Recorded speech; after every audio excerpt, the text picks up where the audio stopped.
So, Chris, welcome. Thank you for your time. Thank you. Of course. Glad to be here. When was the last time I saw you? I think the last time I saw you was outside the step house. We were like talking, right? Outside of a meeting, maybe? That sounds about right. Either the step house or a meeting somewhere in North County. Yeah. I actually remember the first time I saw you after you got out, and we'll talk about all this, but when I met you, you were on the run from like a pretty big charge, and you eventually got busted, which also, by the way, I was the only person that seemed to care out of that group. I was like, yes, I was like constantly worried about your safety. Like when we would be at your place, I was always like, and no one else cared. And I was like, dude, he's going to be gone eventually. And you were. And I'm like, damn, dude. And I would look you up on who's in jail and see what's going on. And then like a long time, over a year later, because I go back to Choices and then I go to FRC, all this shit happens. I met Docs at a meeting and you were sitting in front of me. And I remember you looked back a few times and I was like, is that Chris? I won't say her last name, but I was like, is that Chris M? And then it was you. And you had been in jail with the other guy I was dating. You know, two of my boyfriends. You'd been in jail with Nick. Yeah. Right? Yeah. And I remember you were really surprised that I was dating him. I was very surprised. Yeah. You were like, wait, what? I just remember you were very surprised, which is funny. I was. Yeah. It just seemed like an odd match to me. It was. Yeah. When I met him, he was so into his program and I was still using.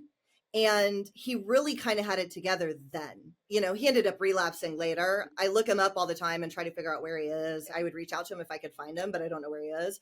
But like when I met him, he was super on his program. And that really appealed to me, So, but anyways. He's always seemed like a nice guy too. He definitely is. Yeah. It just surprised me. Like, oh, really? Okay. But, we all do our rehab, in-house loves and all the things that come with early sobriety. So. Totally. Yeah, absolutely. Absolutely. So I can't wait for you guys listening to meet Chris. Chris will be and probably maybe only the first person I've interviewed in all these years that used with me at the same time, in that the worst year of my entire life, 2013, that was like balls to the wall using, and you were there for that. And yes, I was. So I'm really like interested to see what you even like remember of that time, and then also get your story, because I'm not sure how you even got there, because you do not seem like the stereotypical gnarly dope fiend. And I remember thinking that, and I don't really love saying that because it's like, well, what does that mean? Like I don't want to, you know what I mean? I don't want to assign negative characteristics, but like, I remember you and me during that time, I felt like more of a connection with you. And when I was thinking about this interview, I was like, dude, I don't even know how he got there actually. So I'm happy to hear, I'm looking forward to hearing your story, Yeah. It was a long road to get there, let me tell you. Yeah.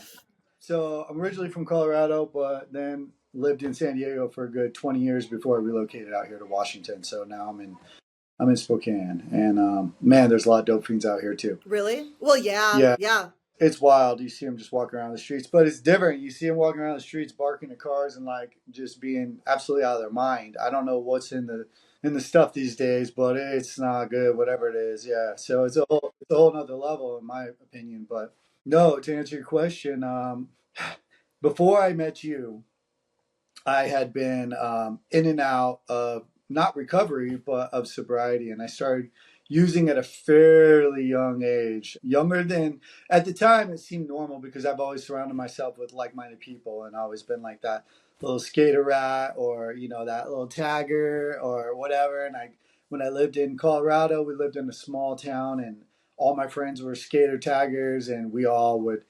My dad was kind of like biker type dude and home brewed at home, and we always had some kind of cannabis growing in his bedroom, and so I was always swiping stuff to like go party with my friends and like have my people, and so my dad would make some pretty gnarly alcohol, and we'd go out to the floodgates and drink alcohol, and lots of things that I did at a very early age that nobody else besides me and my friends were doing, So fast forward, we did that for a good amount of time. I went back and forth between my mom and my dad's house just because they were separated since I was 2. So I would get sent to one place to try to straighten me out, and then I'd rebel and they'd send me to another place, and that was kind of the rundown for a long time. And then I got introduced to a little bit more hardcore stuff, the speeds and all the things, and I started doing that. I can remember being like 14, 15 years old, smoking and doing things out of a bong that no kid should be doing. A quag, right? Yeah, yeah, pretty So, much. God, did we have one too? I'm sure we did. That was like, remember you'd make it with like the 7 Up, like the big like 2 liter bottle. So like not as many people know what a quag is when I say it though. That's what we called it, right? Isn't that the right word for a meth bong? Yeah, that's exactly what we call Right. it. Yeah, Okay, that's what it's I basically thought. just like a little, usually had a couple bubbles on it or whatever, and it Right. would go into Right. a bong. You would just smoke it that way. Yeah. Now that I think about it, it's like absolutely It's insane. But insane. before quags were a thing, I was already doing that. It wasn't even a name yet. But I always hung out with like older people that did that kind of stuff, and usually they were like pretty chill people, but they were tweakers, or they were crackheads or whatever. And so that went on for a while. I've seen enough stuff, seen people get stabbed, seen all the crazy stuff, and I'm like, man, this isn't for me. And I chilled out. So, how did you do in school during that time? So, like, were you going to school and then seeing some of this stuff, or what did that look like for you on a day to day as a 14-year-old kid?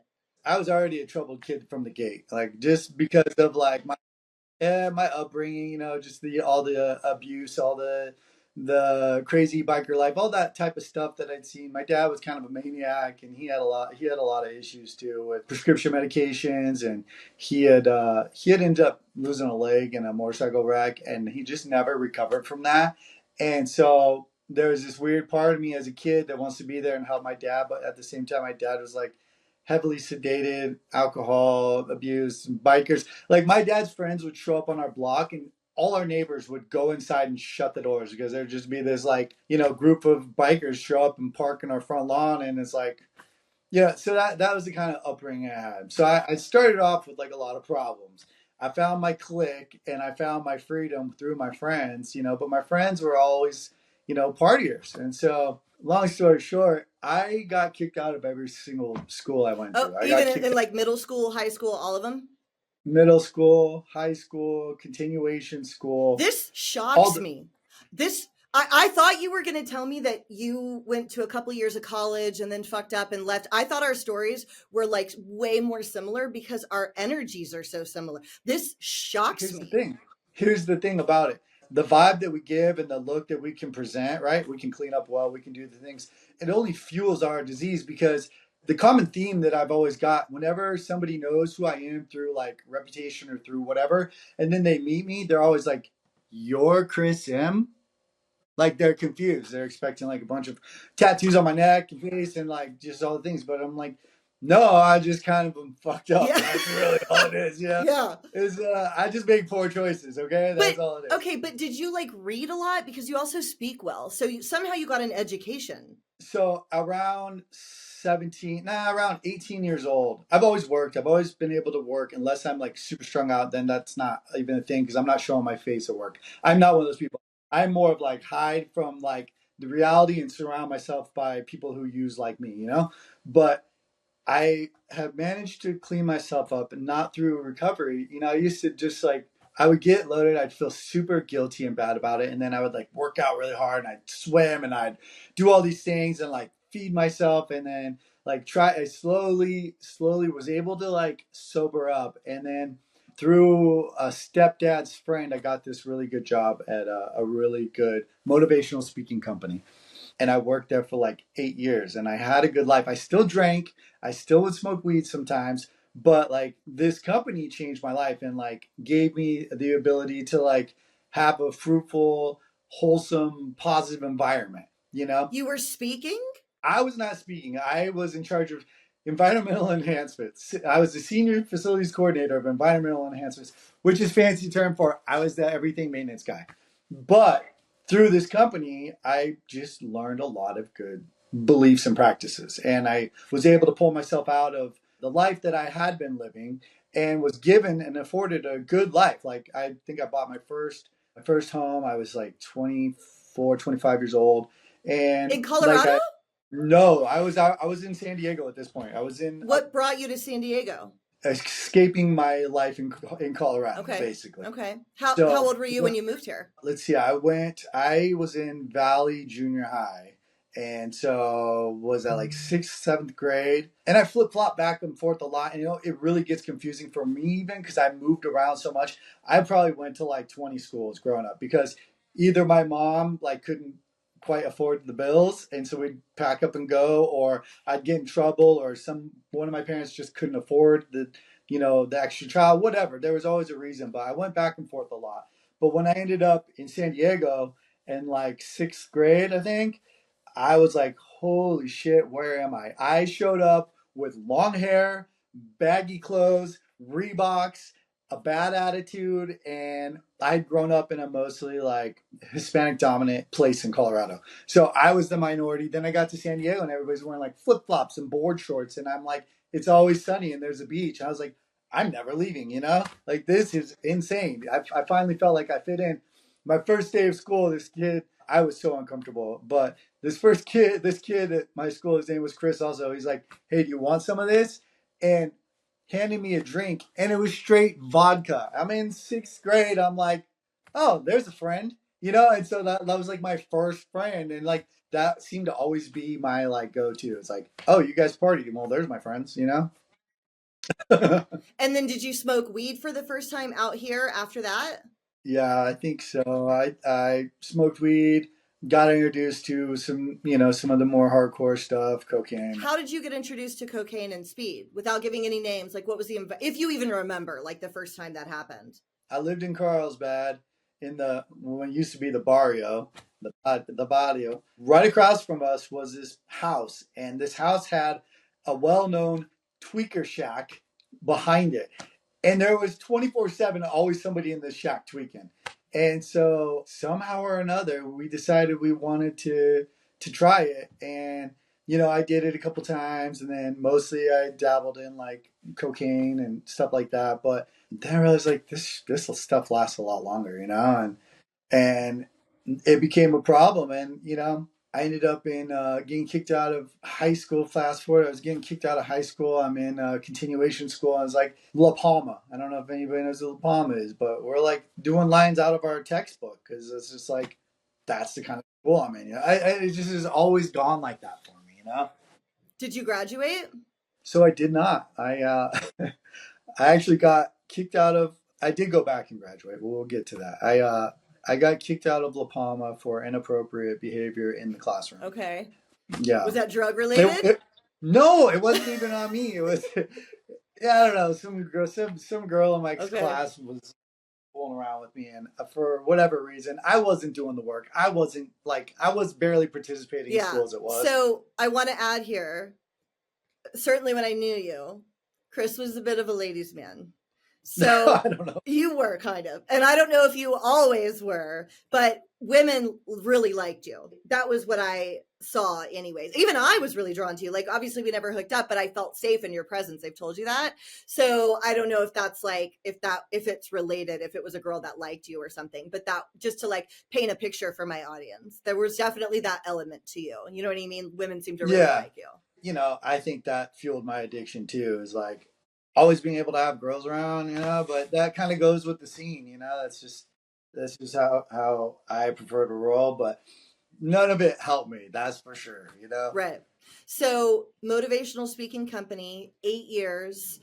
They change your life. You buy a home in San Diego at 24 years old. That's crazy. Yeah. So I ended up moving to Temecula and buying my first property, and things were good. Things were really good, and I was like, "Hey, look at me, mom and dad, and all my family. Everybody who's like, you'll never buy a house, you'll never blah."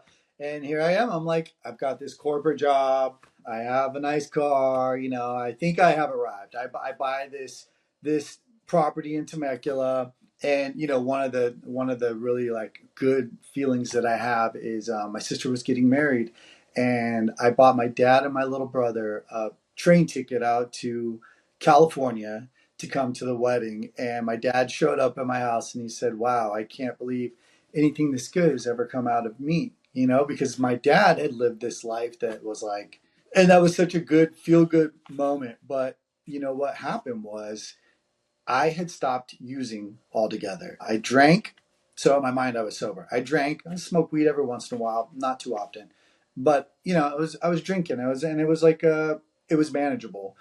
But we had some friends come over, and they had some coke and some meth, and I told my friends that I don't have the ability to use like normal people, and this is before recovery. I just knew this about me. I said, the problem with me is if I do it once, I'm going to keep doing it. I don't have an off button like you guys do. And they're like, oh, you're just being a pussy. Like, we're going to party one night. Stop being such a fucking little pussy. Let's party. And I did. And I was off to the races. It didn't happen overnight, but I did it once. And then I did it on the weekend, and then I did it next weekend. Next thing, the weekend turns into 4 days of doing it, and I'm not sleeping, and I'm still showing up to that job. I'm showing up late. I'm supposed to be the opener. I'm supposed to open up at like 5 a.m., 5:30 in the morning, and I'm showing up at 6:30. I've got all the keys to open all the doors, and it became a problem. And eventually, I get brought in, and they offer me a solution. And I'm prideful, and I'm in denial, and I don't have a problem. Oh shit. And I'm young and I'm arrogant. They said, hey, because they cared about me. They totally cared about me. They had done so much for me at this company and like given me so many opportunities. And the CEO says, hey, here's your choice. We can send you to a program right now and you can get some help, or you can resign and take your severance pay. And I said, I don't have a problem. So I guess I'm going to have to be let go and take my severance pay. Could have changed my life. Who knows, right? Like I could have got introduced to recovery so much younger and taken a shot at it, but I didn't have a problem. There's no helping someone who doesn't have a problem. If you're not willing to do step one, you're not willing to admit that there is an issue, then where do you go from there? You can't do anything for anybody until they actually truly 100% believe that there's a problem, right? So that money was gone real quick, and it continued on real quick. I do want to mention that when I was 16 years old, my friend Sean, his mom was sober, and he took me to an Alcoholics Anonymous meeting, and we were all stoned. And we sat in that meeting making fun of my friend Sean because he's in the meeting and making fun of the group. And I think we even stood up and said like, "Oh, I'm so and so," and I blah, blah. And we were just like clowning on the meeting, having no idea what my future holds, right? Like having no idea the repercussions of my actions, from my addiction. And I think about that often. I'm like, man, like so cool for these young kids to figure it out quick. I I was not that sharp. know. I don't know. Me neither. We're the same age, right? I think we're the same age. Probably close. I might be a little older than you. You're in your 40s. Okay, me too. 44. Yeah. 44. Oh, No, okay. I think we're the exact same age. I'm 44 also. And same thing, dude. Like, so we didn't stop till we were 35 then, 34, both of us. And I see people, I was so arrogant too. Me too. There was no, yeah, dude. And it is wild to me when people stop sooner or on like the first time. I started going to meetings in like 2008. I don't get sober till 2015. And before that, I definitely didn't think that there was any issue at all. So how long is it before you lose your house in Temecula? So I actually don't. I Okay. sell that. I sell that house. Yeah, No, and I smart. buy it. It was smart, but the bad idea was I bought another house in Vista, Oh, but this I had a partner in this, and he was a guy that worked with me at that company. Now I'm full fledged in my disease. I am actively using all the time. I was still at that company for a little bit once we bought this house, and my poor roommate and his cat would just like deal with it. Just deal with the riff raft I had coming over. I thought I was pretty cool. I had like this secret little grow room in my closet, like with a push door, hidden push door, and I'd go in there and like deal with my little plants. I had music playing, and it's so ridiculous. And I had the most insane people coming in and out of that house all the time, and I was already up to no good, and I was getting rid of things to like make up for the money that I was losing because I wasn't really going to work. Eventually, I lost that job, and so then I really dived deep into my disease, and it was on. It was on, and that's when some of the repercussions started happening. I can tell you that it got bad, real quick, and I had some really insane characters, and I hadn't been in the scene long enough to know like the do's and don'ts, right? Totally. Me too. That happened to me too. Yeah. So I have a lot of like just the wrong people in my life, and I'm bad. I'm really bad, but nobody's acknowledging it. Like my family's just like kind of going along with it because I still have the house and I'm still like looking like I'm doing the things, but really I'm just dying, right? I end up getting really sick, and I'm really skinny. I'm really strung out, and I got sick. And I don't know what I had that made me that sick, but I had this one kid. His name was Philip, and he used to come over to my house all the time. He'd ride his bike around my neighborhood, and he'd come over to my house and be like, "Hey man, you got any like weed or like you got a couple bucks on blah blah blah?" And just he was a kind of dopey kid, but I had gotten so sick I had to crawl up my stairs and get out to like no, what it was, I got really sick and I had to go to the hospital. And what age are you when this happens too? I'm like 25 years old, Okay. probably So maybe this is a 26. while before I meet you because I meet you Yeah, when we're like 32. Okay, so this is early. yeah. Okay. So I'm like 24, 25, 26, somewhere around that age. I got sick. I had to go to the hospital. Oh, what happened was I got really sick. Like every cool gangster, I called my mom. I said, "Mom, I need you to take me to the hospital. I'm so sick." And she took me to the hospital. She's like, "Everything's fine. Yeah, he's just sick, you know." And I'm like, "How does she not know?" And I am so prideful. I am not telling anybody at the hospital that, look, I've been using for fucking ever. I am probably just depleted. I don't know what's going on. It might have been some bad stuff. I have no idea, but I'm dying right now. And so they give me some IVs and they're like, you know what? I think maybe you have spinal meningitis or something. Shit. Yeah, you're probably, we need to do a spinal tap on you and get this checked out. And I'm like, yeah, that's probably what it is. Let's do that. Because I'm not going to tell anybody that I'm a dope fiend and I need help. So yeah, that's probably what it is. Let's do that. Well, they did the spinal tap. They sent me home. They told me the results. Nope, that's not it. It must be a bad flu or something. They sent me home. Well, my spinal fluid is leaking out of my spinal cord, and my brain is swelling, and I have the most insane headache you've ever had in your life, and I have to crawl up my stairs to go crawl to my neighbor's house, and nobody's home. And this kid Philip comes riding his bike around the corner. He says, "Hey, what's up, man? What you doing on the ground? Hey, you got any weed or anything? You got like $20?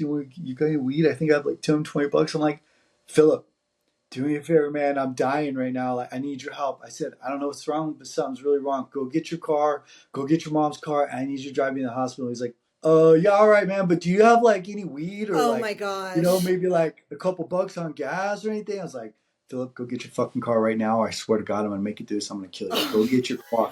So poor Philip goes and gets his car, drives me to the hospital, and they have to pull a bunch of blood out of my arm and inject it into the spinal fluid, into my spinal cord to create a blood clot, so my spinal fluid stops leaking, creating this brain swelling that's going on. I mean, it took me weeks to recover from that. It's like it was gnarly, you What know. happened? What made that happen? You still don't know? And also when you say strung out, you were smoking meth daily, right? That's Yeah, your thing. I was doing everything but heroin. Okay. All right. Okay. Okay. So just fucked off is what I should say. And yeah, so I just was sick. My whole body was depleted. I don't think I drank water in days. I probably wasn't eating. I was, doing god awful amounts of all the substances I could, and just running amok. I was already in like all the crime scene, all that stuff, just doing the most with everything. And I had like made a name for myself as a fence, and so like people would come to my place and like Oh, drop that's off all. right. That was your thing. It wasn't, but it Well, but was. I remember bringing you GoPros. I don't doubt it. That was I I remember don't that. I doubt it. think that might have been how I met you. It might have Because been. someone was like, I got a guy. And we had a bunch of GoPros. So what were your hustles early on? So my hustles early on were just being a crook, just being a crook, doing all the things that come along with that without incriminating myself, Okay, okay, But okay. That's fine. That's fine. Also, just so you know, the reason I asked too, and we can totally keep it vague, is I thought that I had gone too far and because I had done so much. And so I've found that like when I do share some of the stuff I did, it helps people see like, oh, I can get better even though I was way far down, because I'm not hearing anything like me at my local AA. But she used to do. So that's why I asked. I don't want you to feel like there's a gratuitous reason, but certainly I don't want you to incriminate yourself. So whatever you Yeah, feel comfortable sharing. But this guy was doing the most. We'll say yeah. that. And you know, the things that I've been busted for are like forging government documents. I have had counterfeit plates, you know, possession of stolen property, all the things that come with that. Like, When do you get and arrested for the first time? so my first arrest, I was not thinking clearly, and I was still amateur hour on all this stuff. Didn't know what I was doing, had no clue, but I had a bunch of stolen property, gold and silver coins and all the things. And I had this great idea that I was going to come up with this large sum of money by doing this one big loop. And what I had done is I borrowed my friend's truck. My friend is a good guy. He wasn't like me. He was a family guy who liked to dabble on the side, you know? And he would come over and I'd give him a little bit of substance and he would like do things at my house, you know, like fix up my backyard or do whatever and like just kind of hang out. And he wasn't into the crime scene. He wasn't into any of the nonsense. He was just a cool dude. And he had been friends with me since I was probably 16 years old when I lived in Carlsbad. And so he let me borrow his truck. I took his truck, loaded up with, I had Home Depot return stuff, you know, like, but at that time, the hustle was people were like buying thousands of dollars without saying how they do it. Like, I'm never trying to give people ideas, but they would be adding themselves somehow to credit and then buying all this large tools, like a couple $1,000s worth of tools and some gift cards and all this stuff. So I had all these tools in the back of my truck. And then returning them, right? Or selling them. Either or, you could either return them or you could sell them. So I had all these tools, and I had a contractor friend who was gonna buy them. I had all these coins that, unbeknownst to me, just happened to come from the mayor's house. Yeah, and a bunch of like jewelry, and then I had like I don't know, an ounce of dope and some age and some other things. I had all this stuff in one truckload, and I was going to do this big loop and get rid of it all in like a matter of a couple hours, right? So I go off on my journey, and I stop at the first place, which is a store that I know takes coins. You know, they'll buy coins, but this particular matter had already been sent out to everybody to be on the lookout for. So I have the keys in my pocket. I'm inside there. They're like, yeah, this is a great collection. Like, we're going to go write you a check right now. And I'm like, sweet. First task's done. I'm sitting there. I'm like, man, this is taking a while. I'm starting to kind of get nervous. And then I hear some footsteps and I like corner my eye, look behind me, and the Carlsbad Police Department standing right there. And I'm like, oh, I'm so screwed right now. I had like fake documents in the truck. I had all kinds of stuff. Like, you name it, it's in there, right? And they're like, you're under arrest. How did you get here? And I said, I walked. And then they pulled the keys out of my Oh pocket, no. pressed, pressed the panic alarm button on the truck, and it's going beep, beep, beep. I'm like, oh no, I'm so done right now. Mind you, this is my friend's family vehicle, right? His truck that he relies on to get to work. So the only cool thing about that whole story is I told the cops, I said, look, I know I'm screwed. But the guy who let me borrow this truck is an innocent bystander. He has no idea what I'm doing right now. He has no clue that I'm up to no good right now. Please, please, please do not impound his truck because I know he can't afford to get it out. I said he's a family guy, all the things. And surprisingly, they didn't. They like called him up. He came down. They let him take the truck after everything was unloaded. But I'm sitting on the curb downtown Carlsbad, handcuffed. People I know are driving by, you know, and they're unloading like 6 cop cars are unloading all this stolen property and all this stuff, you know. And I'm like, damn, man, I screwed up big time. But you know, it's like that wasn't my eye opening moment at all. It was just like, dang, I screwed up. Right. Yeah, I got caught. I screwed up. Yeah, so that was my first arrest. You wouldn't have gone to jail on that first one though, right? Was it like probation and your fourth waiver? And do you remember what came of that? You know, because even the cops were like, who the hell are you? Nobody just shows up in custody like this with all of this. Like, this is a lot for someone who doesn't have a record at all. Like, I'd never been in trouble prior to this, you know? Maybe school trouble, but never any kind of like police trouble. And they're just like trying to figure out, and they're like, how did you get all this stuff? Like, what is your deal? And then I'm smart enough to like make up some bullshit story. I'm like, yeah, this kid in my neighborhood drives around and like just gave it all to me, and I thought I could make a couple bucks off it, And that was like my story, and I just stuck with that story. And I went to court, and they gave me 45 days and probation and all the things. So you did go to jail though. Did you go to Vista Jail for 45 days? Yeah, went to Vista Oh jail. shit. Okay. All right. Which didn't know at the time, but that would become your home later. It got to a point where like I would go to jail, people would be pounding on the holding cell mug. They would say my last name and be like, "What's up?" And I'm like, "Fuck." Like, how does my life look like this? And the deputies would be like, these people? I'm like, yeah, unfortunately I know a lot of people here, Yeah. So that was my first arrest. I got out. I tried to do right, but what I would always do is I would go back home to mom, and because I didn't have anywhere to go, and I had pretty much lost everything. Like it had escalated to a point where we ended up losing that place in Vista, and so here I am. I'm just like living at mom's, trying to stay sober, but nothing had changed. Nothing had changed at all except for my location, really. So you were trying to stop doing drugs. You connected that it was related, sort of, or? Yeah, I mean, I knew my life got better when I didn't drink and party, right? Like, I knew that. But how do you stop drinking and partying? That was like bewildered me for the longest time. I'm like, geez, I want to, but how do I do it? Because it would be getting late at night, and I've told plenty of people this that I sponsor, and I see it in them. I'm like, that night still calls you. That night is still calling you. Like, you might be able to get through the day with a couple of meetings, but when you're home alone by yourself, and that like the thoughts are going on in your head, and like this time will be different, or I'll just do it once, or maybe nothing at all. And I've had so many moments like that where I don't want to use anymore, but I'm sitting. There's one particular time I can think of. I was sitting in my truck.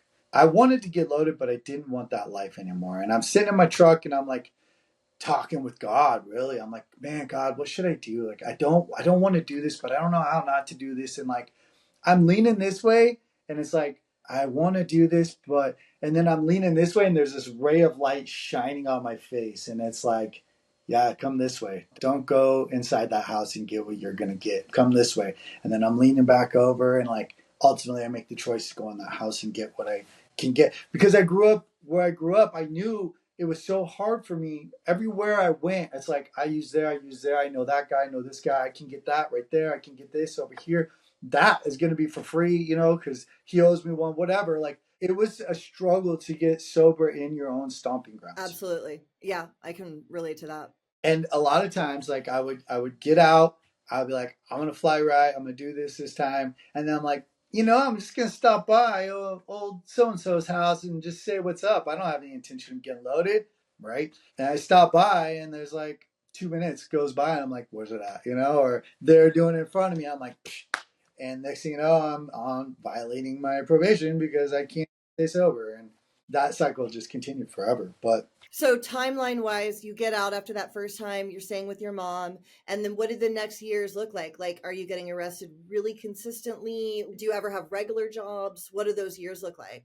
A lot of arrests, a lot of felonies. What happened was I would get out, I would be on probation or Prop 36 or whatever. I went through all the programs, right? I had started building up like a host of friends in the program. I started going to meetings. Oh, you did? Okay. Yeah. So really what happened was I got arrested from that charge. I got out. I violated probation multiple times because I couldn't stay sober. And then eventually I started catching more cases, and I got put into drug court. I think prior to drug court, I had already been in McAllister. I had already been in another program that was called like Pegasus program. It was up in Orange County. It was this like super fancy mansion with like jacuzzi tubs and all the good food. How did you get to go there? Did you have a scholarship or something? Yeah. Okay. Yeah, Okay. a friend of a friend, Yeah, yeah, yeah. type of deal in the program. And it's like, look, I'm going to do solid. So when you were there, when you were at McAllister, when you were at Pegasus, and you would go to meetings, was there any part of you that started to think maybe I could do this and maybe I'm actually a drug addict, or still no? Because I still didn't for a very long time. So like I could see if you didn't. In my deepest, darkest alone moments, deep down, I knew I had a serious cocaine problem. But I didn't think I was like an alcoholic or anything. You know what I mean? I did know that. So like where were you mentally with the recovery stuff that you would see periodically? Right. So when I was at meetings, like I knew that I had a problem. Okay. That wasn't hard to see. If you just look at my records, you're like, damn. But I would be biased to it all. Like, and I would sit in there and, it depended on the day. Sometimes I'm like, this is so lame. I cannot believe this is my life. Right. And then other times I'm like, I absolutely need to be here. So I kind of went back and forth on it, but I had an issue with like the God thing, and I would have an issue with like people having their own beliefs. So I was very closed minded at the time. I didn't have such an open mind to the realm of spirituality. Like it was more like, they're doing it wrong, or I'm doing it wrong, whatever it was. But I was kind of closed off to it. I never actually worked any steps. I just went and paid tribute and did what I was supposed to do because I needed to make my meetings. I didn't really forge my slips. I would just go to the meetings, and I met a ton of cool people. And what would happen was I would get almost a year, or I would get a year of sobriety, and I'd go back out. I think I got a year of sobriety like twice, and I went back out. What would make you go out? Probably just not doing the work. Right, sure. Okay. Yeah. Yeah, I'm okay. not doing any work. Yeah. I'm showing up to meetings. I'm enjoying all the friendships and all the parties, and I would be doing like young people stuff. I do everything I could, and I would like have the girlfriend and have like somebody in the program would sell me a car. Next thing you know, I'm like on top of the world. I got a job, and then I got too much money in my pocket and no recovery. Right. Okay. Yeah. Okay. No actual recovery. And this is all before I met you, I right? And know. Yeah. have a I have a head full of AA. Yeah. And so what happens is I end up dating this girl I'm using again. I'm just kind of fast forwarding a little bit because there's a lot of like ins and outs of my recovery with this. I feel But like this part I might remember. But before here, how is that experience for you? Do you complete it? I graduated drug court. Okay. Yeah. Okay. I hit a couple violations. I got sent to crash. I got busted for doing some things, and then ultimately I ended up showing up and pissed and dirty and going to, well, I think it was like 3 months of crash where I thought was the end of the world for me. And crash is a funny program, but Yeah, 3 months at crash kind of does suck. Like you weren't wrong. yeah. So yeah. It's funny though, because today, even when people like give me an insult, I just say thank you, and they're like, huh? And like that's the only thing that really, like, the behavioral modification program was a little intense, but I did pick up a few things along the way, and that's been my story. I've always had slow sobriety.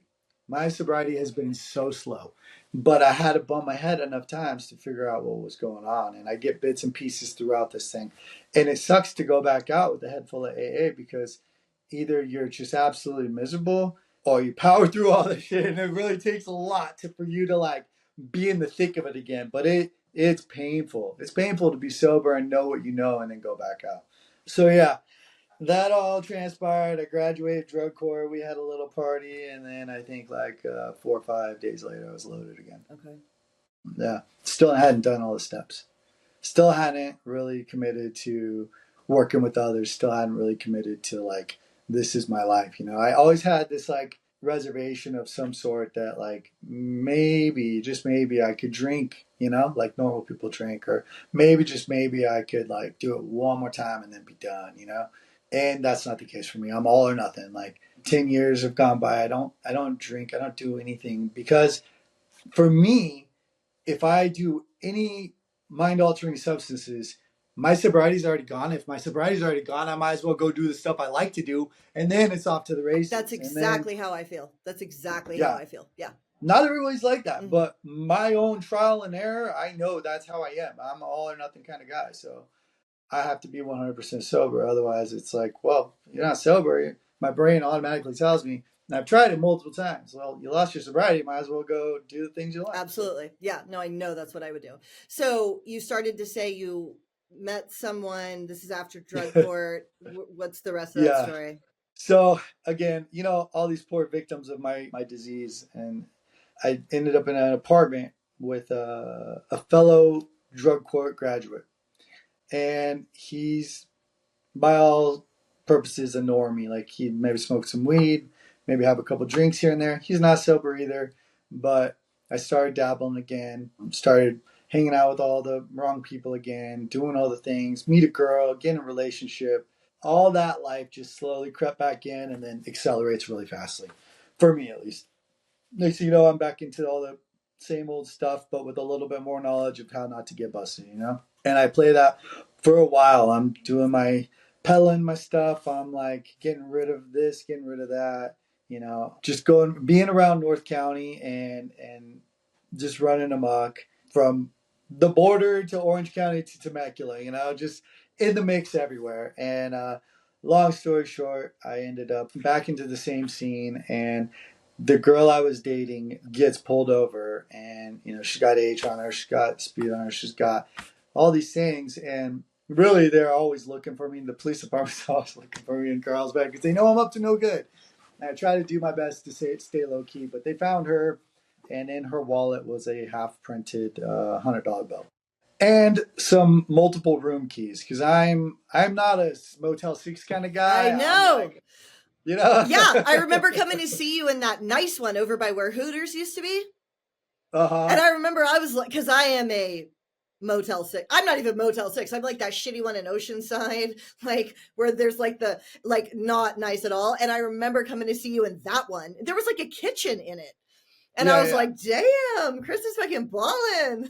And that's like my low budget one. You Usually said I that was at the at time too. You even yeah, told me I'm that. usually in a resort of Yeah, some yeah, yeah, sort yeah. because I feel like it's safer. I feel like if you're in a It probably resort, people aren't is. looking at you. And they don't run the background checks like Motel 6 also.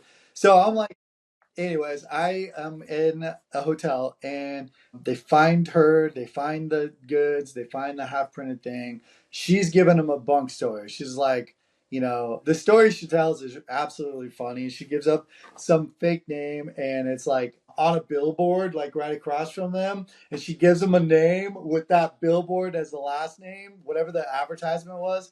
And they're like, look, we're gonna find them, so you might as well just tell us. And she, not to her credit, she did not give me up. But what they did was they pulled all the room keys out of her wallet and went to hotel looking for me until they finally found me.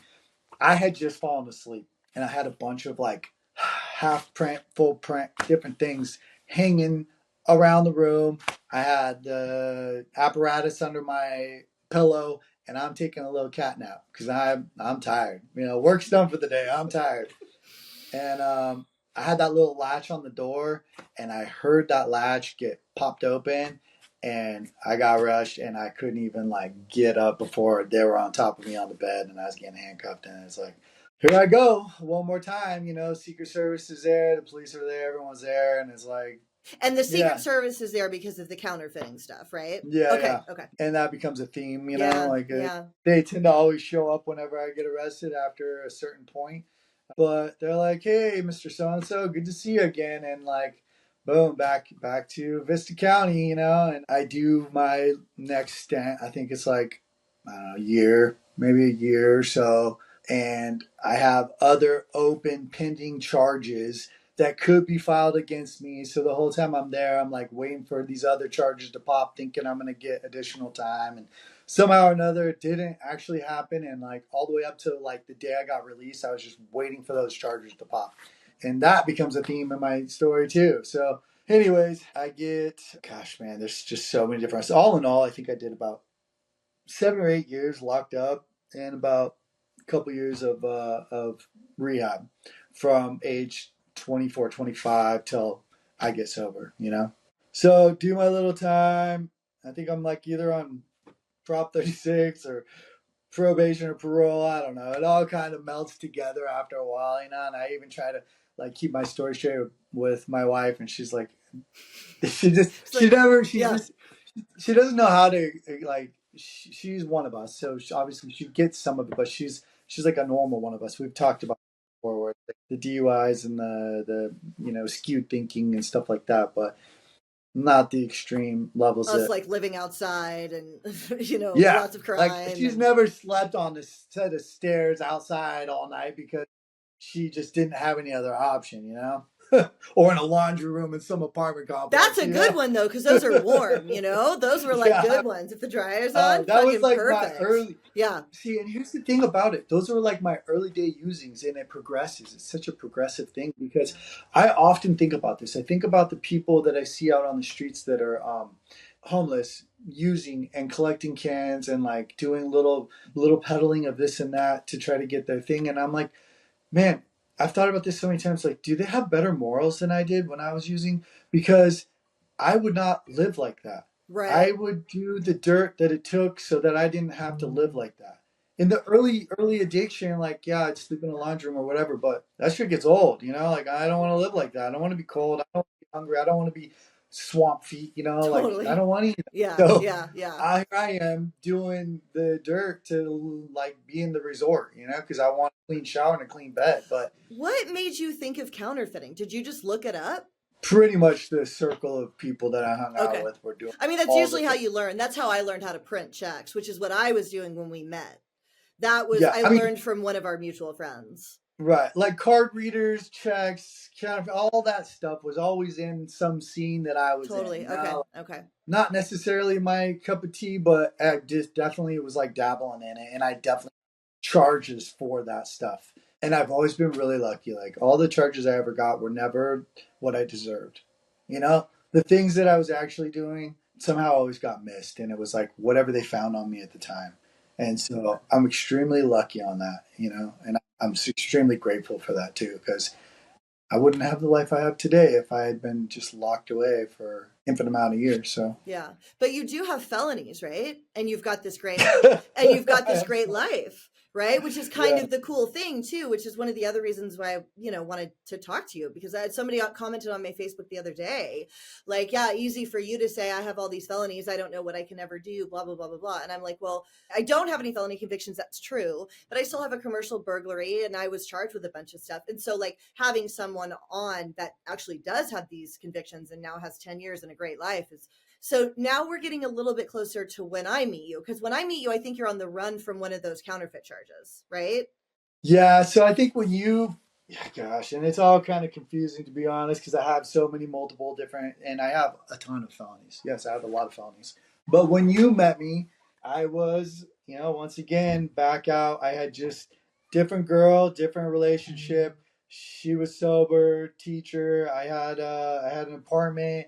I was living with a sober member of Alcoholics Anonymous at the time. Oh, you And I've were always, that place over yeah, in Vista, that apartment? no, no, no, no. Okay. So we lost that place. This is that place. I actually meant the one where I met you. Is that what the Oh, one that you're talking about now? that place I was living at in Vista was gone. I was living with a friend from drug court and was hanging out with all the people that I was hanging out with. I was already getting loaded again, and I was dating a different girl.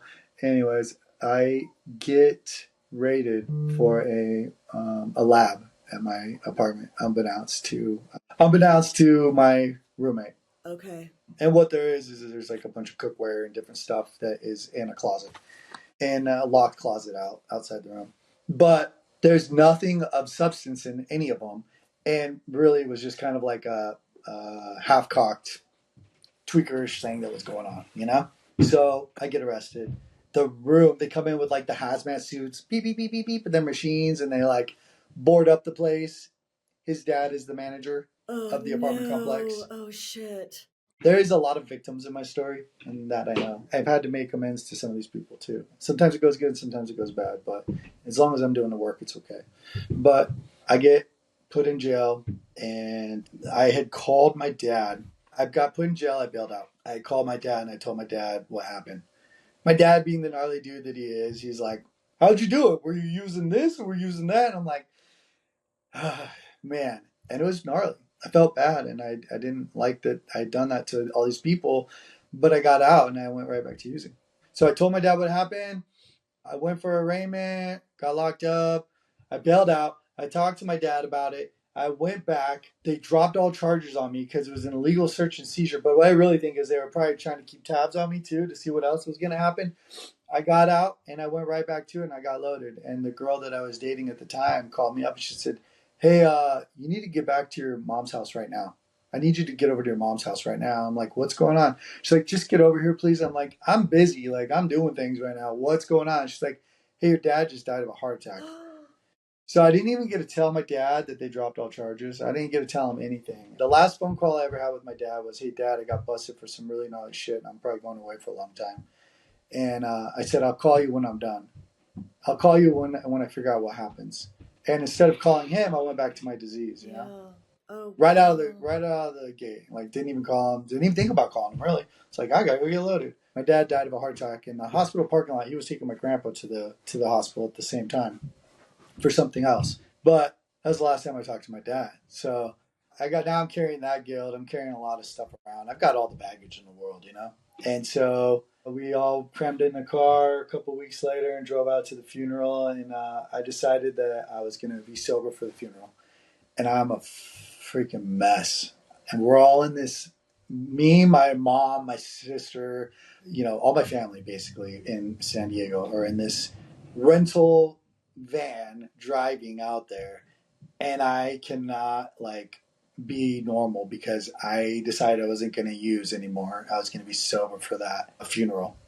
I'm just a hot mess. I'm like, I'm no use to anybody. I can't drive. I can't do anything. I'm just like, I'm a fucking train wreck. And that was like a super emotional service because it's my dad. He died and I'm, detoxing.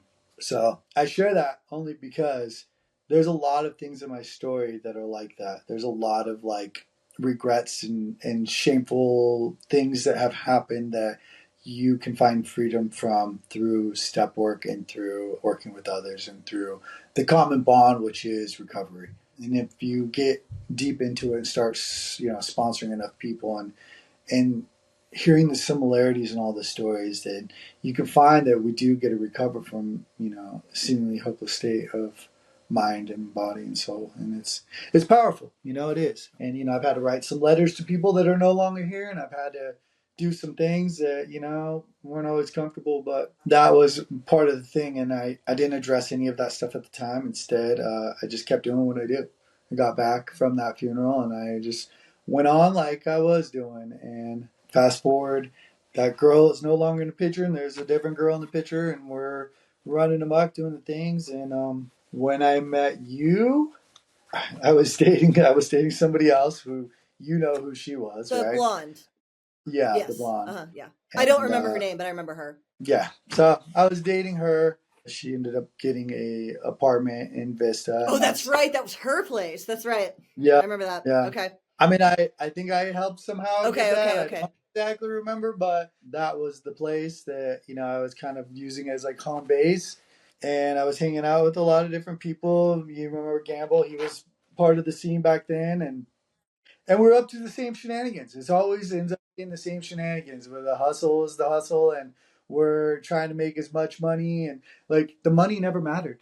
Like we would get all this money and we would just be like, cool, we got like 10 grand, let's go to the casino and Well, blow it all. I never got 10 grand. We were like, and this is one of the things I would ask you if you remember. And we lived next door to the casino, which I think is also, Yeah. that's actually probably how I met you because all those casino meth connects would use our place as a home base, which was fantastic. And I think at some point, someone was like, this is my buddy Chris. And we Yeah. met.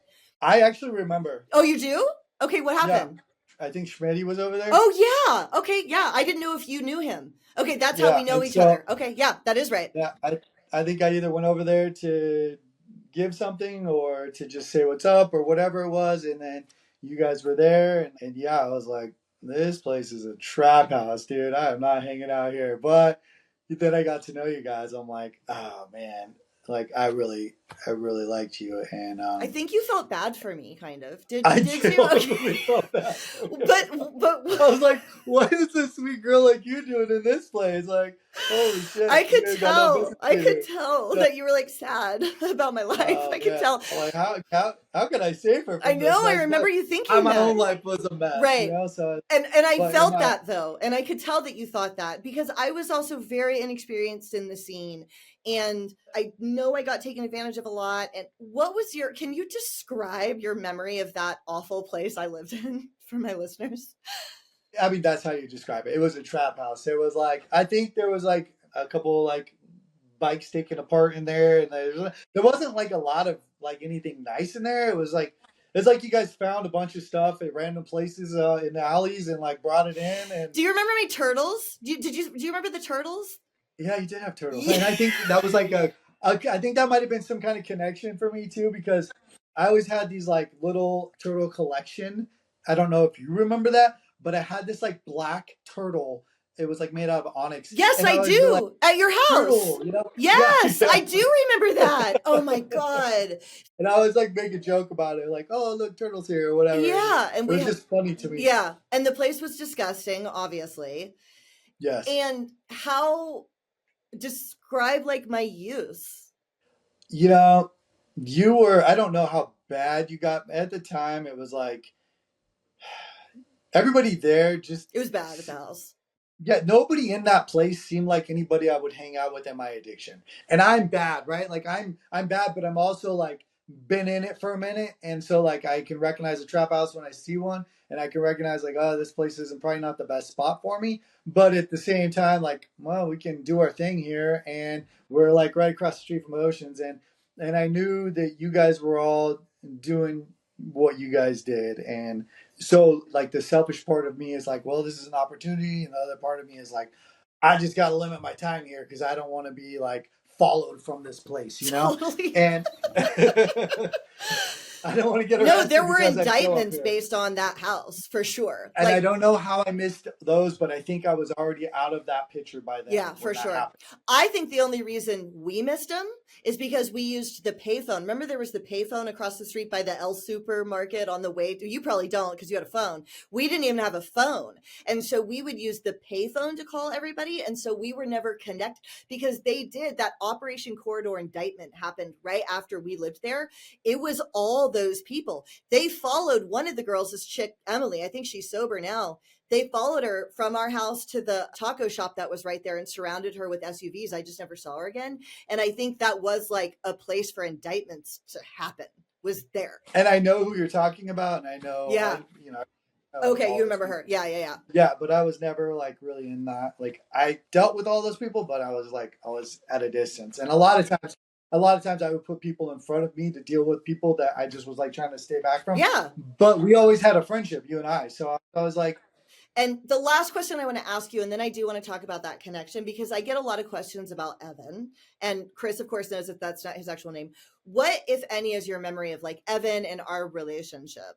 it was just weird to me. It didn't seem. It just was odd. It's all the best way I can explain it was odd. And anytime I would go over there, I was just like, "What is this dude milling around for?" Like, there was always like this like a kind of hustle that was going on that didn't really make sense to anything. You know, it was like, "You're doing what? Like, you're gonna go get what? Like, is that gonna equal like $10 or something?" Like, I just never understood it.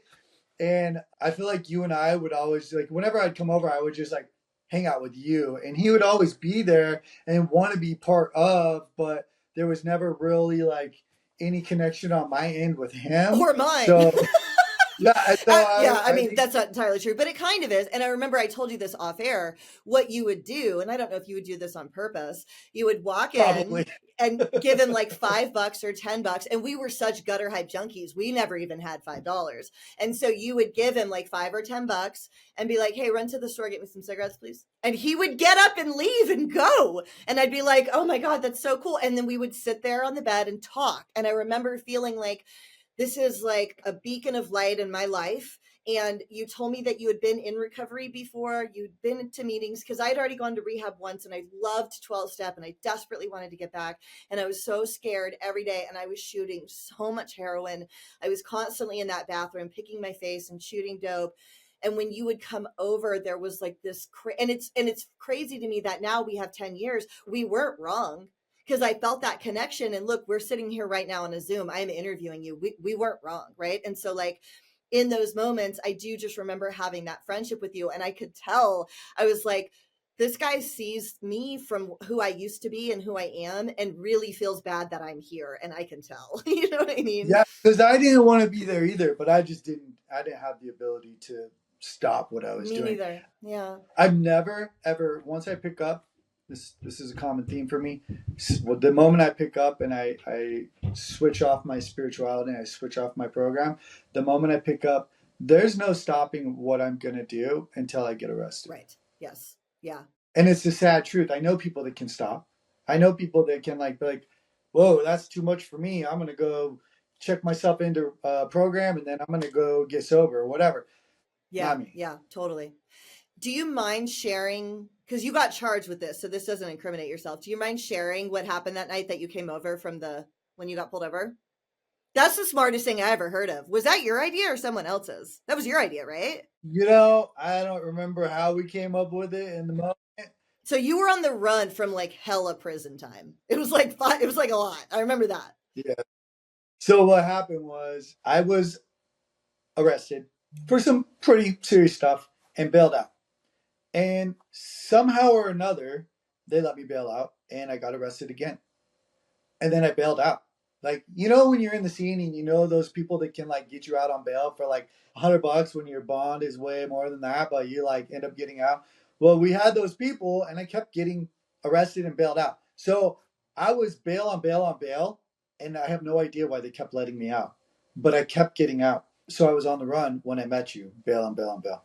And what happened was I was driving around on triple bail and had me and a parolee who's at large in the back seat, and that girl that I was dating, and the last arrest that I had, we ended up okay. So after my last arrest, we were all in that car. We were driving somewhere, and I think we might have been going to drop some stuff, do whatever we were going to do, and I got pulled over, and it was like the most random like getting pulled over there was. There was no, I don't remember what it was. Like if we ran a red light or like didn't use a turn signal or whatever it was. We got pulled over right by the freeway entrance off College, and the cops come up, and it was actually the sheriff's department.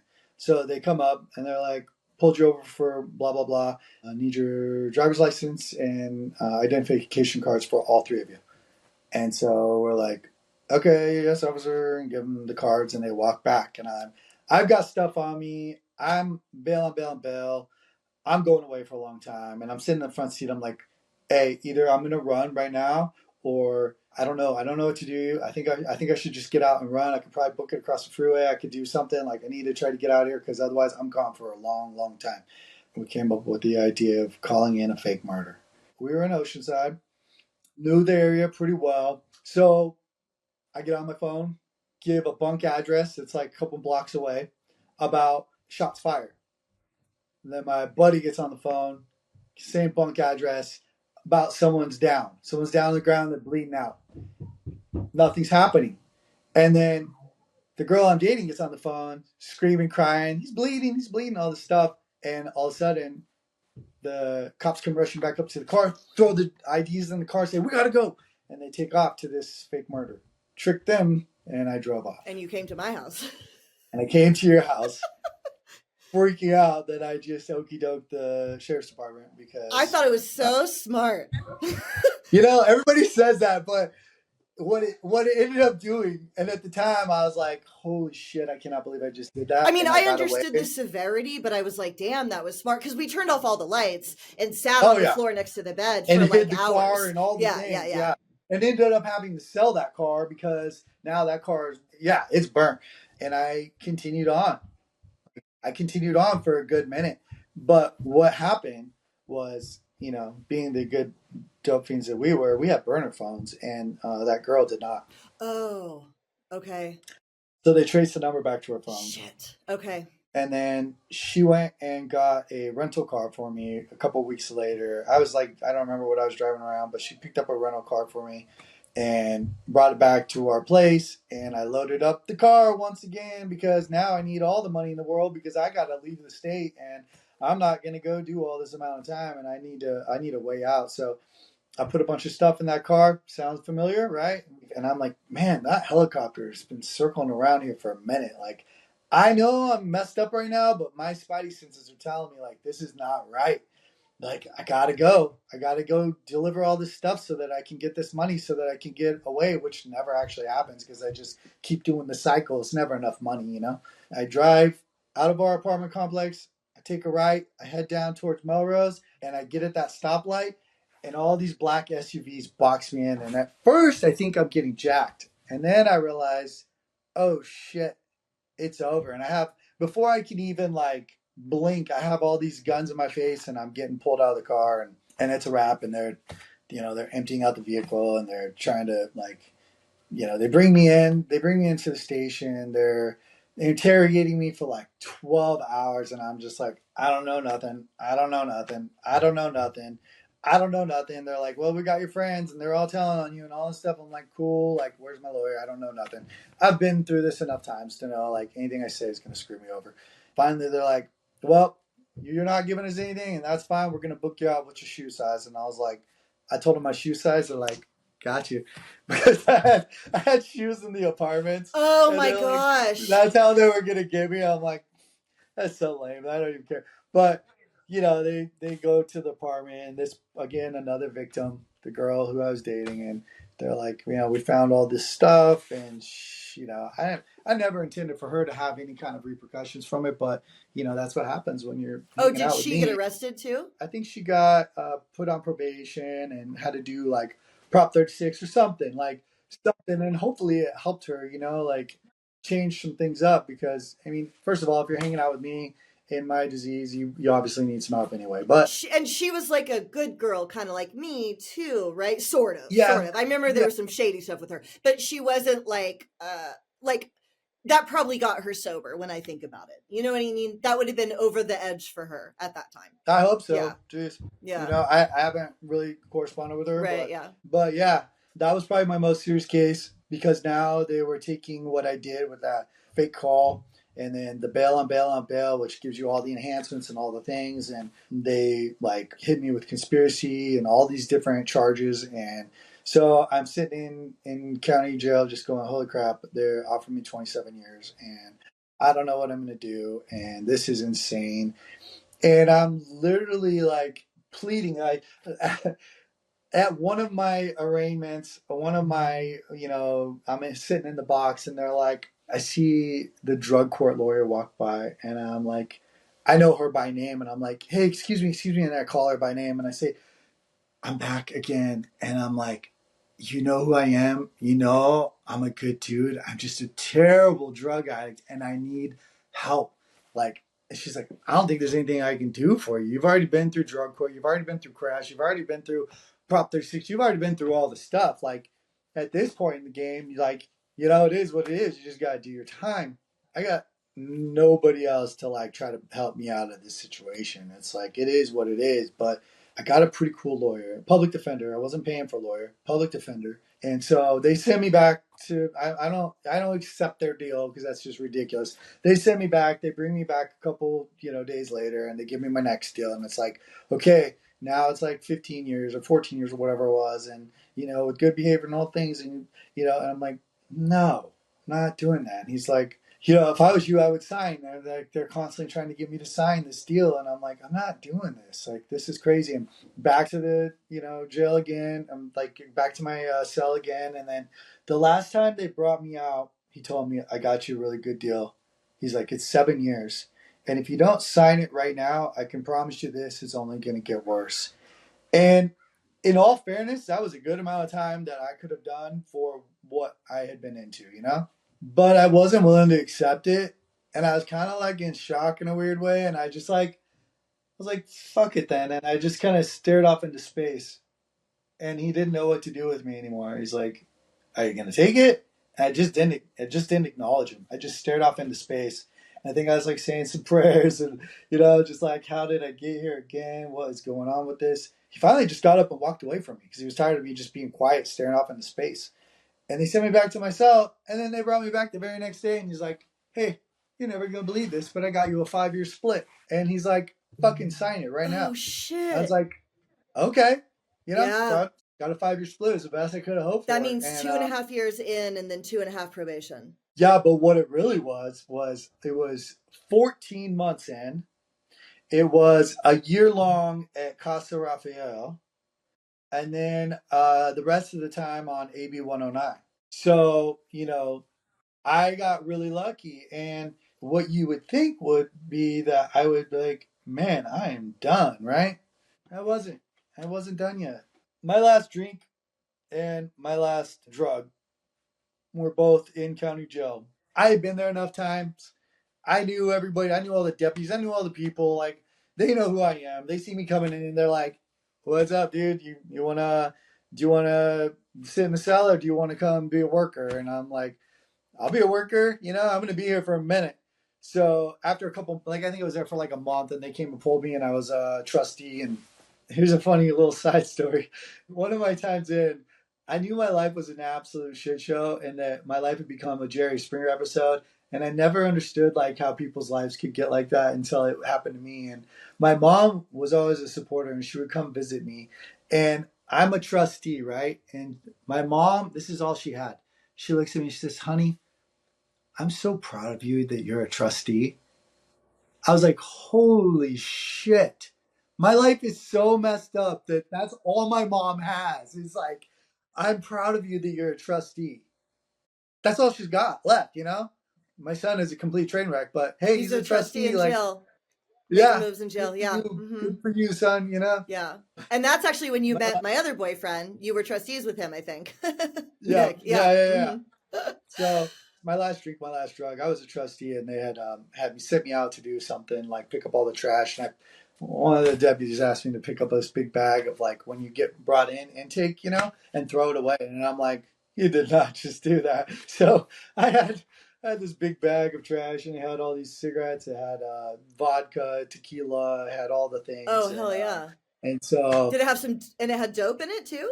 no, the dope came from somewhere else, but like that was my last drink. And that was October Was 27th, 2014. Yeah, yeah, yeah. Okay. So my sobriety day was October 28th. Wow. Okay. Actually, no, that's not true. That was not my sobriety day. What happened was I did those. I got released. I went to Casa Rafael. Somebody offered me some stuff, and I was 100% certain I was going to stay sober this time. I did not want to use. Somebody else was using, and they offered it to me, and I said, no, I'm good. I don't want it. Thank you, though, but I'm doing this deal. I'm already got a sponsor. I'm already working steps. I'm good. I'm done. And I walked away and like that itching freaking feeling, that like thought, like, and somehow or another, I just couldn't say no. And I walked back and I said, yeah, let me get that.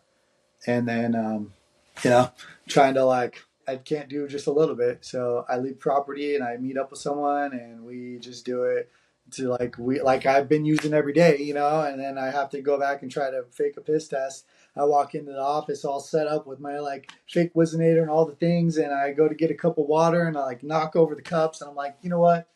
I can't do this. I'm loaded. I gotta go. And they're like, you don't have to go. You could wait. And I'm like, no, I gotta go because I know you're gonna arrest me, and I need to like go take care of some stuff, which means I want to get loaded the rest of the night before I go turn myself in. So I went and got loaded the rest of the night, turned myself in. I've got the marks on my arms. I've got all the things in just a short little period, and they my probation officer is just pissed. She doesn't like me as it is, but she's pissed, and she could have done me a lot dirtier, but I did like a 2 month violation and got sent back to that same program, and then I was done, and then I stayed sober, and I my sponsor was amazing and huge help. He had actually been to many different locations throughout Orange County and San Diego and all the places, and I just never did the work. He would always meet me halfway, and that's what I do with people that I would sponsor is if you're willing to meet me halfway, I'll meet you halfway. The meeting's here. You get to the bus stop, I'll pick you up because that's what he did for me. You're in a treatment program, I'll bring you a candy bar and we'll work some steps because that's what he did for me. You want to do whatever it is you want to do, put in the work and I'll meet you halfway and we'll do it together. But I'm definitely not going to babysit you. I'm definitely not going to call you up and be like, hey, you're going to be on time today? I'm not doing that. None of that stuff was really done for me.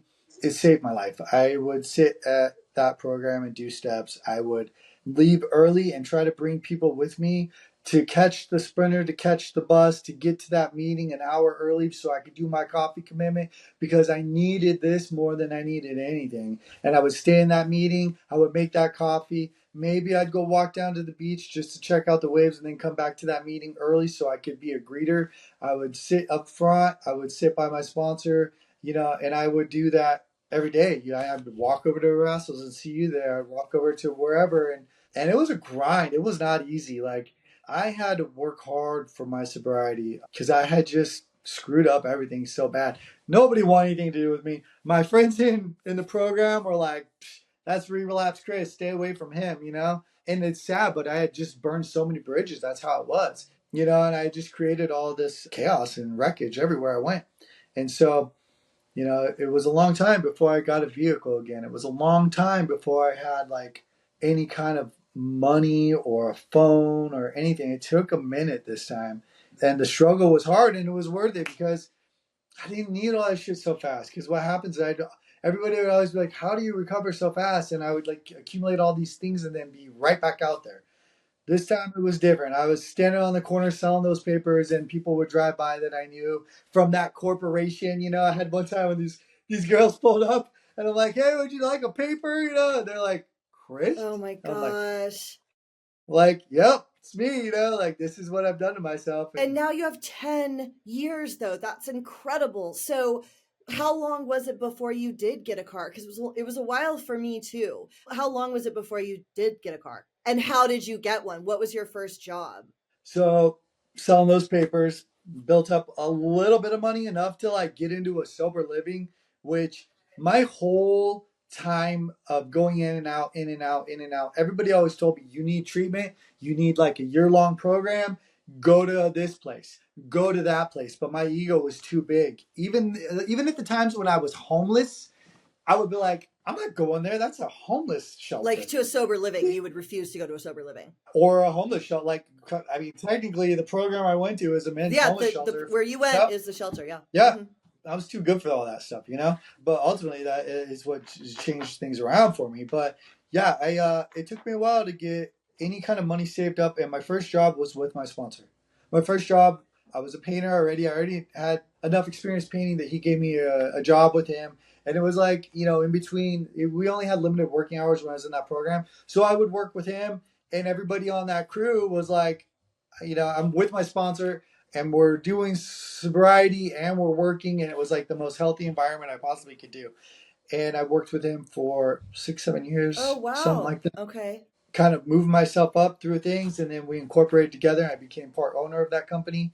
And you know, just doing the thing, met a girl in a meeting and she had like 3 months less than me. And you know, I used to smoke back then, and I was smoking some like generic cheap cigarette from the rehab that I was in. And she came and bummed a cigarette from me, and she didn't even smoke, and Oh, that's cute. some Pall Mall or Yeah. something. Hmm. And smoked the whole thing just to talk to me. And then, you know, added me on Facebook. We started talking more. And then next thing you know, we're dating. But I didn't want a relationship. I just wanted to save my life. And I told her that. I said, look, I'm not looking for a relationship. I'm trying to save my life. I've been in and out of recovery for like damn near 19 years now. And I want to get this right. And she's like, yeah, cool, whatever, dude. And just like kept hanging out with me. And I would tell her all my horror stories, trying to like persuade her to like just know what you're getting into. Nothing was a secret anymore. It was like everything was out on the table. And so, yeah, I got a vehicle. I got a little Frontier truck through her parents. They sold it to me on a payment plan. And I think it was like, you know, 6 grand or 5 grand or something like that. And I was allowed to make payments. And then upgraded to another vehicle. You know, all the things we got. Ended up like making good money and getting a house. You know, we got a little Wait, house you together bought a in Oceanside. house? Yeah, so we bought a house in Okay, Oceanside. so I want to point all this out though, what you're saying, because my biggest fear was like career stuff and bad credit and all that. I also was ultimately be able to become the owner of that gym through like my work ethic and clients, because no family helped you, no family helped me either until I met my husband's family. Like her family helped you, Right. mine fucking Yeah, yeah. didn't. And so, but I was able to become owner of the studio based on like my work ethic, my integrity. A client offered to co-sign the lease. You became co-owner of that company based on your work ethic. And I tell people all the time, I get it how scary it is to have bad credit. And you and I were in our mid 30s. Your work ethic and the relationships you're creating today are going to determine your future much more than the mistakes of your past. And a lot of them come from sobriety. Like you know what I mean? Like your sponsor. My first place was through someone, I didn't ever buy it, and you made enough to buy a home. That's crazy. That's crazy. Here's the weird thing about it is like I remember getting released and having to go get that sober living and having to go, and I'll never forget this, having to go to Walmart to pick out shower curtains And I was damn near paralyzed in that Walmart trying to figure out what the hell kind of shower curtains I needed to buy. You fast forward to today. I mean, I was paralyzed. I was anxious. I was stressed out. I'm like, you don't understand. I haven't had to buy anything in so long. Like, just kind of like mentally just a mess. And I know it sounds silly, but it's like not have to make any decisions for so long because I was just incarcerated or in a program or whatever.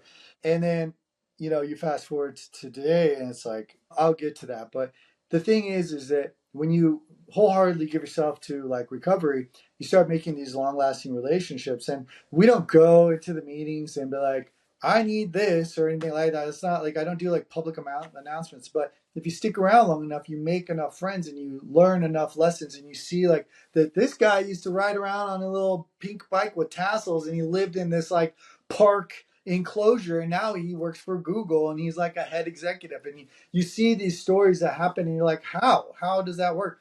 Well, you do the steps, you make the relationships, you live with integrity and you help others, and then the promises start getting fulfilled, and then all of a sudden you're like, holy shit, I have this amazing life. And none of those old fears, like, those are comical now. Like, they don't, now I have different problems. I have a whole different host of, they're not even problems, they're blessings, but it's all perspective. Like, do I look at them like that? Or am I like, holy shit, I'm the luckiest dude in the world? It's all perspective on how much I'm living in my gratitude. It's like, I don't necessarily deserve this life I have, but I've definitely done a lot of work to get where I'm at.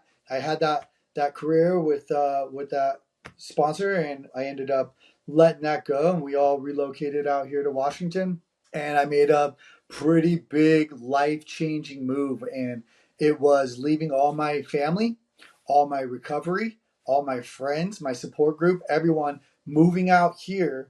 I already had one child, my son, who was one of the driving factors for us moving out here, and then we moved out here and I decided to change careers. So I'm this like dude that's been painting and doing construction my whole life, and I switched it up to doing hair.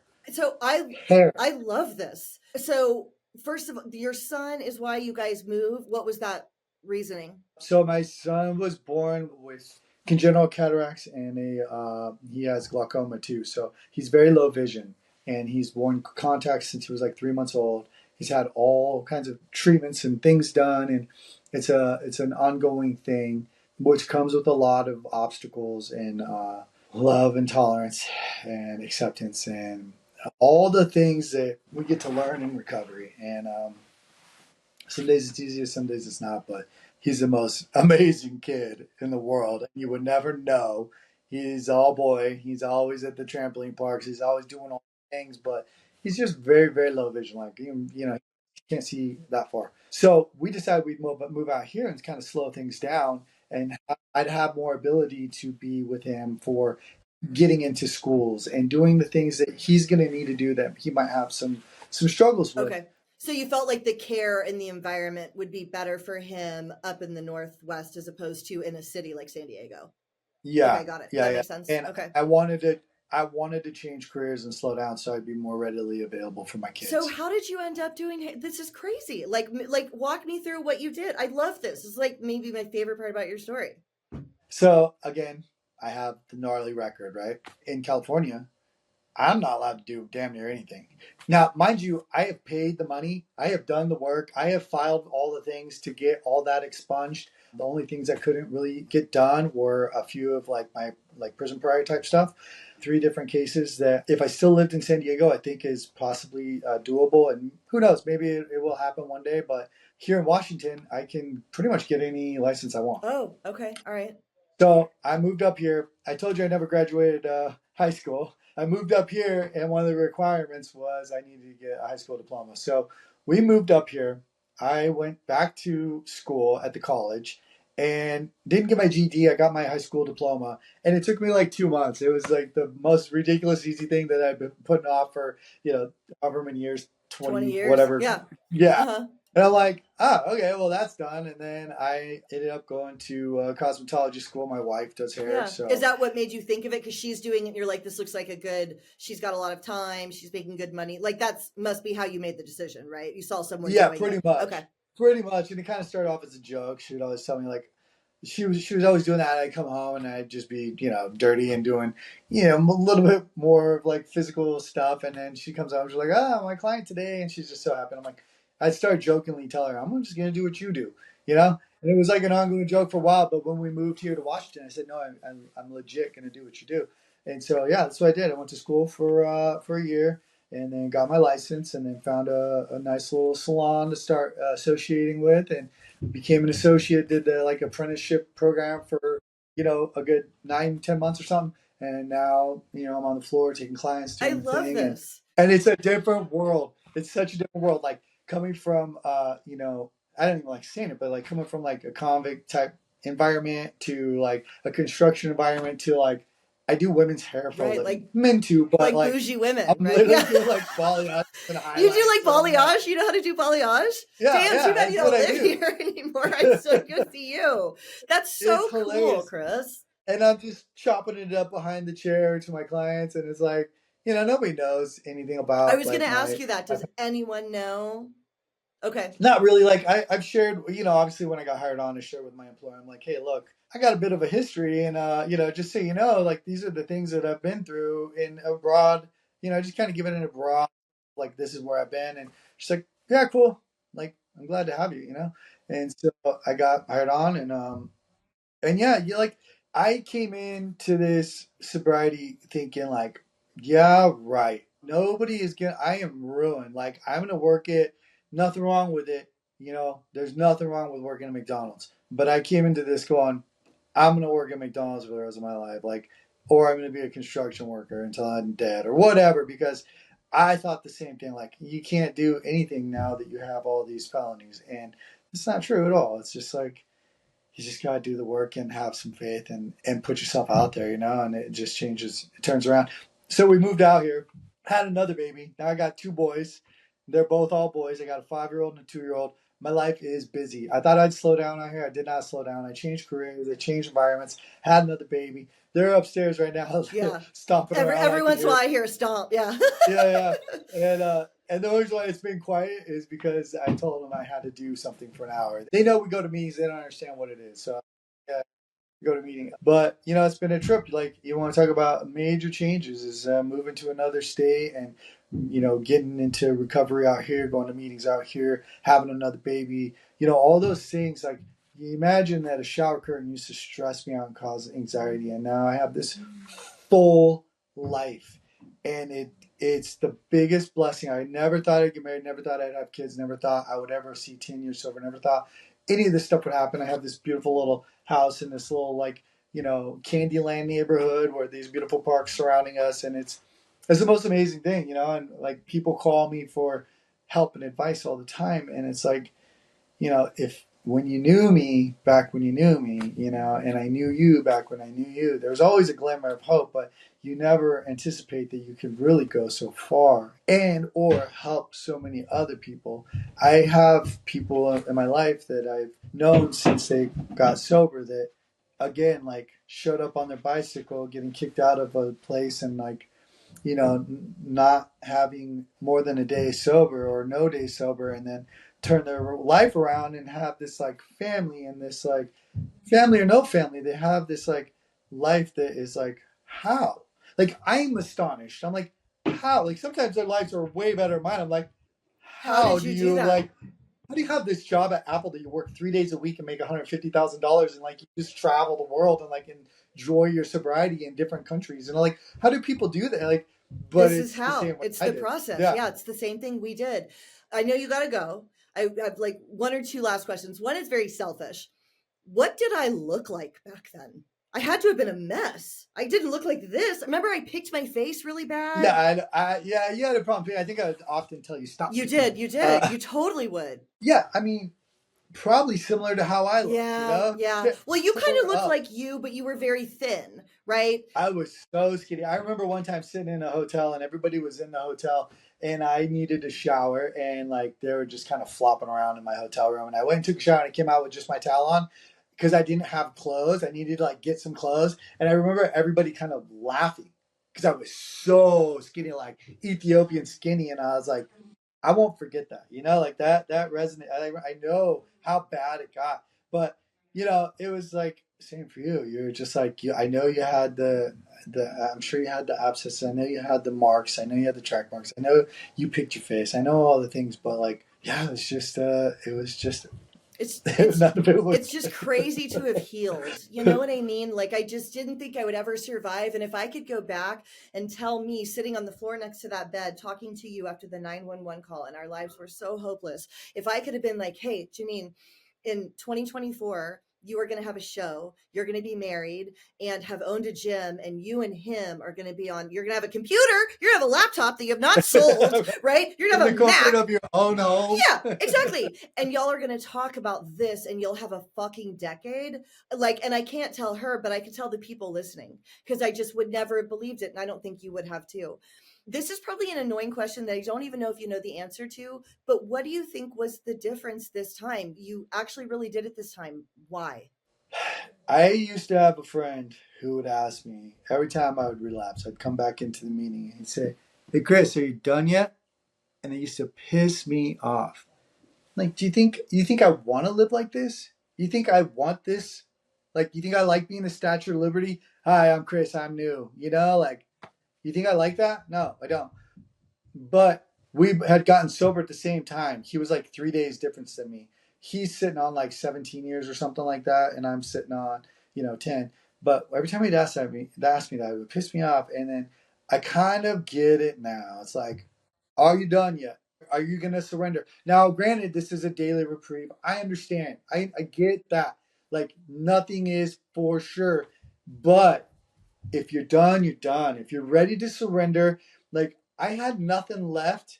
Like you can keep hitting bottoms. It's astounding how many bottoms you can have because I am proof of that. Like you would think after every arrest or after every thing that happened, like every death, everything that had happened around me, that I would finally hit a bottom. But I don't know what creates that bottom other than the fact that I just didn't want anything I had anymore and I had no more resources left. And so when I got out and I did that violation and it was my last time and I was at that program, I didn't want to make any choices anymore because all my best ideas were bad ideas. Everything I thought like was insufficient or insignificant was a catalyst to something else. And so I wasn't going to get any relationships. I wasn't going to make any choices. I literally would call my sponsor about everything. I mean, the dumbest shit. Like, hey, do you think I should, like, I don't know, like, walk over to this place to get some food? Like, I got nothing left. I was not making any choices for myself anymore because I didn't trust myself anymore. And so it was a matter of surrender. It was a matter of trusting somebody else and not caring if I believed in anything. It didn't matter to me if I believed in the program. It did not matter to me if I believed in 12 steps. It did not matter to me if I believed in anything other than the fact that I can look in the rooms and this person is sober and they've been sober 30 days, 90 days, 100 days, 10 years, 20 years. That was all the proof I needed. Nothing else mattered. And my sponsor had asked me at the time, he said, "Hey," and this one hurt. He said, and I was sitting in a men's homeless shelter, with my whatever, a month sober and a bag of clothes that didn't fit me and some like shitty shoes and no money. And, I had nothing. And he asked me, if it doesn't get any better than this, are you going to still stay sober? If this is the best it gets, are you going to stay sober? I was like, fuck, man, that would be a shitty life. But I understand why you asked me that. And it's because all this materialistic stuff, all these relationships, people come, people die, people go bankrupt, things happen. So no matter what, like, are you part of the no matter what club? Is this like it? Are you done? Are you going to stay sober if this is as good as it gets? And my answer was yes, but I didn't wholeheartedly believe it. But my Right. answer was yes. Right. I was willing to surrender. I was willing to take any suggestions, even if I didn't like them. I was willing to take that coffee commitment. I was willing to work steps with him on time every time that we scheduled it. I just didn't have anything else to turn to. So I wanted freedom from my disease. And so I took his approach and it worked. That was all. That's all I did is I rode on the coattails of my sponsor for the next couple years. That's what I did. What you just said is really powerful, though. So I interviewed somebody. You remember the band Hootie and the Blowfish? They were big when we were in high Yeah. school. Okay, so I interviewed a guy from Hootie and the Blowfish. He's got like sober time now, and he said something that I loved. He said, "It's not a belief system. People think you have to believe in God or believe in something. there's no belief system. It's just these things that you do. You don't have to believe shit. You can wake up and say, I don't believe anything, but it says I should call this guy and say these words, so I'm gonna, and it will work. You don't have to believe anything. And I thought that's so freeing, you know? So, Chris, I cannot thank you enough for your time. I can't believe we lived. And I was grateful for you then. I'm grateful for you now. And to me, it's like, I don't know, it's just wild. Like, really, think about us sitting on that floor. Oh, I know. Yeah. And here we are, you know? Yeah. So it It's a isn't, different life. it's a totally different life. And we were again, and I'm not trying to glamorize it or make it sound good. We were the worst of the worst of the worst of the worst. Like you said, you hung out with bad people and you didn't want to be at my place. That's actually really funny to me that you felt that way, Yeah. that it was that bad, that you were like, I should not be here, that it was that bad, you know? So I know you got to take care of your kids. They're banging around upstairs. I cannot thank you enough for your time. Thank you so, so much for being willing to do this with me. I know this is outside of the realm of what you normally do with 12 Step in your program, and I just appreciate it so much. Of course. Well, hey, I'm proud of you. I love you. Thank you so much. I love you too.